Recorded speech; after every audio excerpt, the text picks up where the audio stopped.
안녕하세요. 벌써 헤딩 2강입니다. 헤딩 2강에서는 여러분들 주제 문장을 배워보겠습니다. 주제 문장이라는 건 여러분들 주제어가 한 단어를 콕 집어서 또는 두세 단어를 콕 집어서 이것이 바뀌어서 정답이 된다를 보여준다면 긴 지문에서 2강은 짧았잖아요. 실제 헤딩은 대부분 되게 2페이지짜리 긴 지문에서 나오죠. 그 긴 지문에서 여러분들이 모든 단락에 있는 모든 문장을 읽는 게 아니라 특정 정해진 문장만 읽게 도와주는 거예요.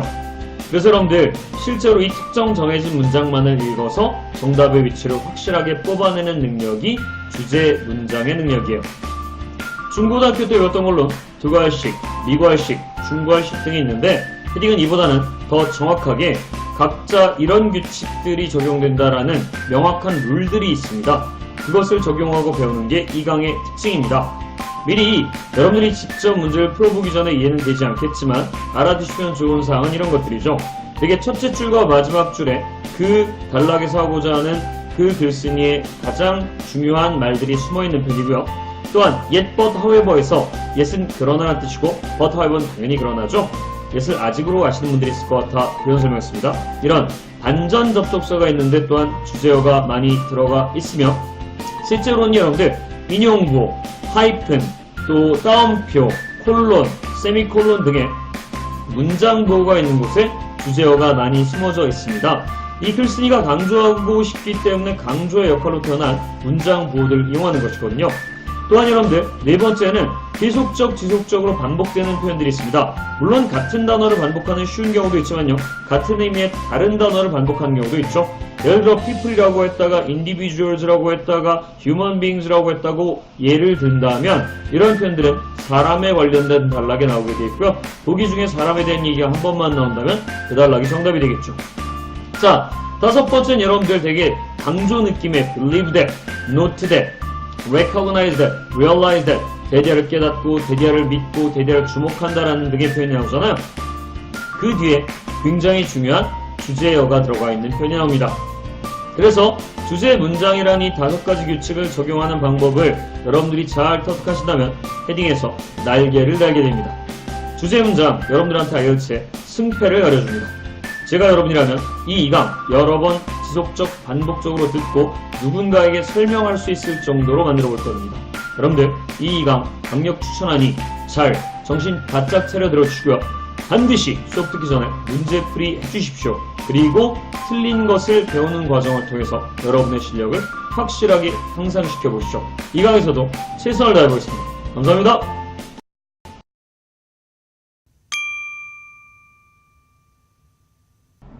자, 이제 2강 주제 문장에 대해서 배워보도록 하겠습니다.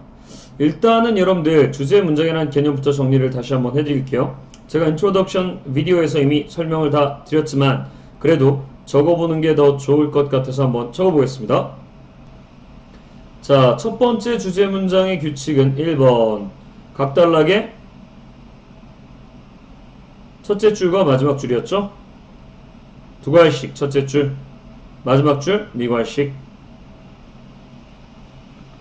자, 두 번째 yet but however 이때에서는 아직이란 뜻이 아니라 그러나라고 했죠? however. 세 번째, 자, 세 번째는 여러분들 2번 이상 반복되는 말들이 중요해요. 2번 이상 반복되는 말. 네 번째, 자, 인용보나 콜론이나 세미콜론이나 하이픈 등이 중요하고요. 다섯 번째는 여러분들 동사 that, 예를 들어서 believe that 같은 게 중요하죠. 자, 이런 주제 문장의 위치를 이해하는 것이 여러분들의 문제풀이에 엄청난 도움이 된다. 알아두시면 좋고요. 자, 리스트 정리라는 거 살짝 한번 배워볼게요. 리스트 정리라는 건 별거 아니고요, 여러분들. 리스트를 정리하다 보면 뭔가 이 시험관이 문제의 정답을 숨겨놓은 부분에 대한 힌트를 얻을 수 있거든요. 무슨 소리인지 설명드릴게요. 1번에 The need for high quality instrument, 고질의 악기에 대한 필요성이란 말이 나왔는데 여기 보면 인스트루먼트가 보이잖아요. 그런데 10번에도 다 읽어보면 인스트루먼트가 보이거든요. 그럼 이런 경우에 실제 본문에서 정답이 instrument가 될 확률이 높은 거예요. 왜냐면 1번에다가 오답을 넣고 10번에다 정답을 넣으면 우리가 당연히 위에서부터 읽는 경향성이 있기 때문에 위에 있는 instrument를 오답으로 적게 되는 역할을 할 수 있고 정답을 10번에 숨겨 놓을 수 있기 때문에 이렇게 짝으로 집어넣어 놓고 오답은 앞쪽에 그 다음에 정답은 뒤쪽에 넣어놓는 경향성이 있기 때문에 이런 것들을 미리 묶어 놓으면 좋습니다. 자, 대표적인 여기서 예로 들만한 것은 여기 나중에 보시겠지만 요 컨덕터에 대한 부분이 있었습니다. 4번이 컨덕팅이라는 게 있고요, 여러분들.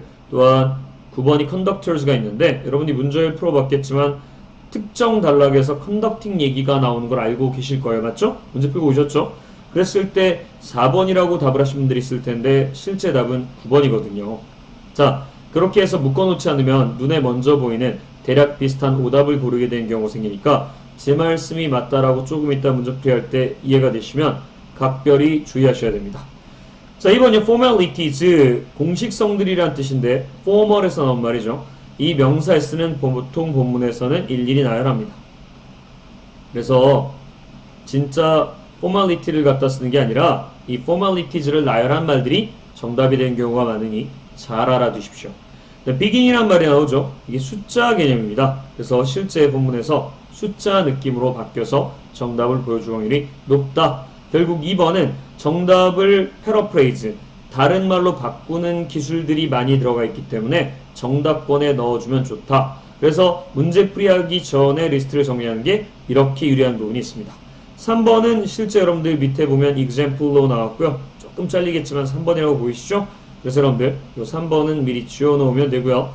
Poor and ineffective conducting method. 이때 poor는 가난한이 아니라 못난이에요. 못나고 비효율적인 한심한 지휘 방법이고요. 9번은 the importance of the conductor's management style. 지휘자의 매니지먼트 스타일에 있어서의 중요성이에요. 실제 글을 쓰는 사람들이 예증을 하고 비교를 하고 대조를 해서 설명한다는 게 기본이거든요. 자기 의견을 강화시키려면 이건 이런 건 좋지만 이런 건 나빠. 그래서 안타까움이 있어 라고 얘기를 하는 경향이 있기 때문에 여기 컨덕터가 무조건 나빠, 지휘자가 나빠라고 얘기하는 poor and ineffective 같은 부정적인 얘기만 하는 경우는 거의 드물어요. 좋은 점과 나쁜 점을 다 얘기하는 중립적인 느낌의 스타일을 얘기하죠. 그러다 보니까 여러분들 보통 상식적으로 나빠나 좋아는 오답인 경우가 많이 있고요. 그 중립적인 내용을 취하는 내용들이 정답인 경우가 많이 있다는 사실은 한 번쯤 알아두시면 좋은 내용입니다. 자, the highs and lows of being a member of an orchestra. 오케스트라 멤버가 되는 것의 highs and lows. high나 low 같은 형용사 s 붙이는 게 낯서시죠? 형용사에 이렇게 s를 붙였을 때 명사화되는 경우가 있는데 대표적인 예가 지금 the highs and the lows입니다. 그래서 여러분들 오케스트라 멤버가 되는 것의 장점들과 단점들이라는 뜻입니다.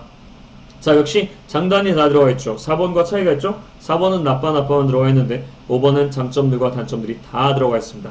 5번이 훨씬 더 정답권에 가깝죠. 자, 6번 pre-concert arrangement. 콘서트 전에 해야 할 일들.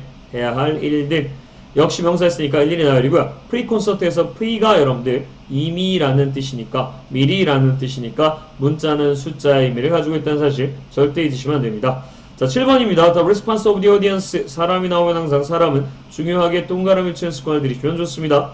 자, 그리고 나서 the need for detailed rehearsal. 자세한 리허설의 필요성. 자, 10번 correct adjustment of each instrument는 아까 인스트루먼트 비 묶었던 거 기억나시죠?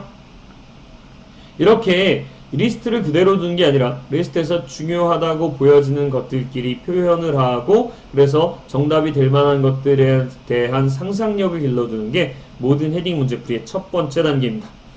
자, 이제 조금 전에 배웠던 5가지 규칙을 적용해 볼까요? 각 단락의 첫째 줄과 마지막 줄에 정답이 있으며 라는 얘기 기억나십니까? 거기부터 한번 적용을 해보죠. 자, A 단락을 한번 볼까요? 자, playing in a big international orchestra is one of life's most exciting experiences. 우리가 아까 배웠던 1강에서 배웠던 최상급 표현이 눈에 띄네요. The most exciting experiences 이면서 그러나 반전 접속사 보이네요. It is also a very tough job. 그러니까 이게 주제어예요. 최상급 다음에 나오니까 exciting 하다. 근데 또한 아주 어렵다. 그리고 yet이 아주 마지막 마침표 찍죠. 여기 주제 문장 맞다. 따라서 이 인터내셔널 오케스트라에 대해서 힘들지만 동시에 좋은 일이고 좋지만 동시에 힘든 일이란 얘기가 나왔으니 장단이 다 표현이 된 걸로 봐야겠죠? 그래서 정답은 The highs and lows of being an international orchestra member 5번입니다. The highs and lows of being a member of an orchestra. 5번이 답이었습니다. 그런데 A단락은 더 재밌는 포인트가 있는데 여러분들 아래쪽으로 똑같은 부분이 한 번 더 나와요. 이게 바로 이제 첫째 문장과 마지막 문장. 두 갈씩과 미갈씩의 소중함이죠. The musicians share the hectic pace and the worries. But hectic pace, hectic worries. worries. hectic이 낯서십니까? 월요일날 여러분들이 느끼는 감정이에요. 토요일, 일요일 즐겁게 쉬고 나서 월요일날 출근하는데 열쇠 두고 나가서 다시 들어오고 그래서 열쇠 찾아서 나왔더니 지갑 두고 나와서 다시 들어오고 이런 것들이 뭡니까 여러분들? 헥틱입니다. 정신사나움.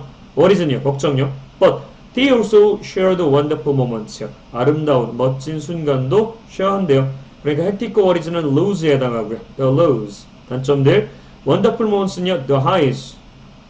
장점들에 해당합니다. 따라서 여러분들 A단락의 정답은 여러분들 The highs and lows가 맞고요. B단락 들어갑니다. 실제 문제를 꼭 반드시 풀어오셔야 됩니다. 왜냐면 틀리는 데서 많이 배우거든요. B단락은 두 번 이상 같은 말이 나오는 주제어는 두 번 이상 반복된다는 규칙이 적용되는데요. 여기 리허설이 한번 보이잖아요. 그래서 우리가 보기에서 리허설을 본 적이 있기 때문에 리허설이 답인가라고 생각이 들면 보시면 아실 텐데 리허설이 세 번 삼각편대로 나옵니다. 여기 리허설 한번 주제 문제 나오고요. 가운데 한번 나오고요. 마지막 문장이 한번 나옵니다. 첫 번째 문장과 마지막 문장이 두 갈씩과 미갈씩이 되어서 정답을 외치고 두 번 이상 반복되면 주제 문장이니까 지금 B단락 정답이 리허설이 맞는데 이런 규칙을 모르는 사람들은 나중에 뒤에서 리허설이 보이면 몹시 마음이 혼란해집니다. 기껏 B에 리허설을 넣었다가도 답을 바꾸게도 되죠. 그래서 여러분들 조심하셔야 됩니다. 두 번 이상 나온다는 규칙이 있어야만 답이 되고 한 번 잘 보이고 잘 보이는 데서 자꾸 나를 갖다가 부르는 오답들은 절대 정답 처리하시면 안 된다는 사실을요. 눈에 잘 띄는 것 오답이고요. 여러 번 반복되는 게 정답입니다. 따라서 여러분들 리허설에 대한 얘기를 한 거니까 정답은 8번 The need for detailed rehearsal이 되겠습니다. 자 이제 여러분들 C단락 갑니다. 썸이 보이네요. 규칙 하나 배워볼까요? 썸이 나오면 반드시 others를 같이 읽으셔야 됩니다. 어떤 이들이 이렇게 얘기한다. 반면에 다른 이들은 저렇게 얘기한다. 그러면 이 단락의 정답은 이러쿵 저러쿵이 돼야지 이러쿵이나 저러쿵이 되면 안 되거든요. 그래서 썸이 나오면 반드시 others도 봐두셔야 됩니다. Some conductors like to go through a piece of music bar by bar. 어떤 지휘자들은 칸칸이 한 편의 음악을 갖다가 훑어나가기를 좋아합니다. Stopping the orchestra each time. 오케스트라를 매번 멈추게 하고요. They want to make a comment. 코멘트를 하고 싶을 때요. 해석이 잘 되면 잘 될수록 The poor and ineffective conducting method가 마음에 와들어 오지 않습니까? 뭔가 자꾸 단원들을 못살게 굴고 매 순간 멈추게 하고 이 사람 참 지휘 못하는 느낌이 들잖아요. 이런 느낌이 여러분들이 썸만 봤을 때 답을 틀리게 된 이유예요. 왜냐면 others는 다른 얘기할 거 아니에요. others 다른 사람들은 let an orchestra 오케스트라에게 허락을 해줍니다. Play for long stretches 아주 길게 연주하는 거 허락을 해준대요. Then go back to a particular point they want to rehearse again. 그들이 다시 리허설하고 싶은 포인트로 돌아간대요. 그러니까 길게 연주하게 자율권을 주고 나서 아 정말 다 좋은데 아까 거기 한 번만 더 합시다라는 제너러스한 모습을 보이니까 조금 전에 봤던 두 가지 행동들은 전혀 다른 컨덕터의 방식이기 때문에 이것은 컨덕팅의 매니지먼트 스타일이라는 말이 가장 잘 어울리니까 정답은 IX 9번이 되겠습니다.